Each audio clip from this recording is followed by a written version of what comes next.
This edition of AfricanPod is about a free lesson for Africa from the British Prime Minister David Cameron. My name is Philip Nyakpo, and this is the good news and the bad news about Africa. The United Kingdom has a complex. It is geographically part of Europe, but has never quite felt comfortable being fully immersed in the European Union. The British find the idea of being dictated to by EU bureaucrats in Brussels to be deeply offensive. As a result, agitation for self-definition and self-determination has been growing for decades. The clearest sign of Britain's disdain for European supremacy over its national affairs is that the United Kingdom decided to keep its beloved pound sterling as the national currency rather than adopt the euro. The euro, of course, is currently being used about 20 nations across Europe. Nearly 2 decades into the 21st century, British Prime Minister David Cameron has taken the fight to Europe, threatening to leave the Union unless all the countries making up the Union agree to see the UK as having a special status. David Cameron's success depended on leaders of 27 countries in Europe unanimously accepting unprecedented demands that violate EU's own principles. The demands include a declaration that the euro currency is not the official currency in Europe, that the pound sterling has a special place, that Brussels makes an explicit statement that Britain will be kept out of any move towards a European superstate, and also that Britain is allowed to unilaterally reclaim power from Brussels on foreign policy, trade, and finance. So, facing strong and influential leaders like Angela Merkel of Germany and French President Francois Hollande, David Cameron spent more than 24 hours negotiating with extreme brinkmanship.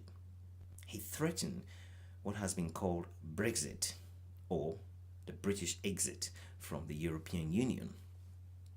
So Europe buckled, and Cameron got what he wanted for Britain.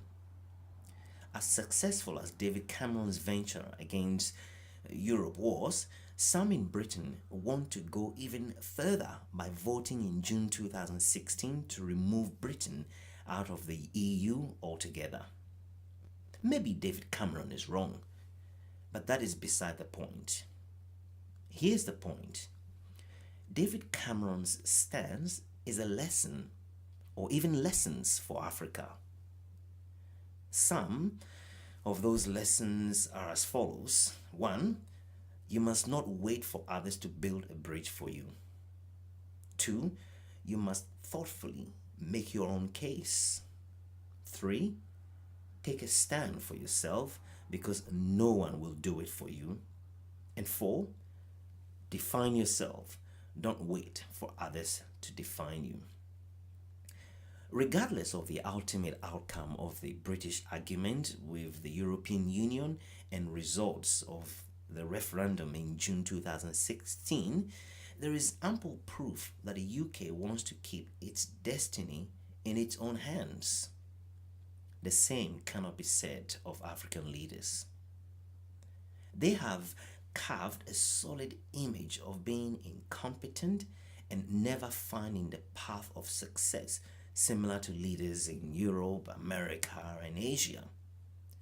Across the length and breadth of the African continent, leaders in gleeful ignorance shamelessly look up to the rest of the world for endless assistance.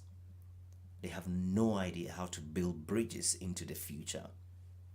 They have rather practiced the art of begging and perfected it. Now, their ability to survive depends on the extent to which they can beg. They have allowed themselves to be defined directly and indirectly as a charity case. African leaders, mainly most of them, lack the ability to make their case as a continent that is mature enough to feed itself, resolve its own various issues in handling trade negotiations, security, and economic policy. Of course, centuries of colonialism and its sad consequences are undeniable. But also undeniable is the real possibility of using the pains of the past as a reason to build a different reality and progressively blot out the mental shackles of the past. But many who call themselves leaders in Africa have allowed a victimhood mentality coupled with sheer incompetence and a lack of imagination to take firm hold in their lives. Leaders have had their sight so low that practical aspirations of growth and development is not a concern. They are unable to think of anything besides their own comfort and ego. Instead of making substantial differences in the lives of people they seek to govern, they rather selfishly lock horns with others in a vicious competition for political power. Once they grab power, common sense is quickly replaced by a mindless urge to impress poor people with the opulence that comes with public offices they occupy. Think of big presidential palaces, expensive cars, presidential jets, and meaningless and expensive global travels. Hopelessness is perpetuated for years along with the unfulfilled promises until the approach of another election. Then the complex deception is recycled all over again.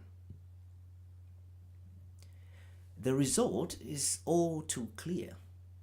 Africa falls far behind in every facet of development: health, relevant education, food security, finance, trade, and technology. There will always be some room for hope, but that room is infinitely small compared to the open fields of opportunity that has been thrown away again and again. African leaders are too drowsy in their incompetence to learn and apply. And that is why even a free lesson from David Cameron in Britain will be lost on them quicker than you can say Brexit. For more on the good news and the bad news about Africa, subscribe free to the African Pod on YouTube. African Pod is also available on iTunes Podcast and TuneIn Radio, all free on the internet. Follow us on Twitter at AfricanPod. You can contact AfricanPod by going to our website, africanpod.com. My name is Philip Nyakbo, and thanks for listening.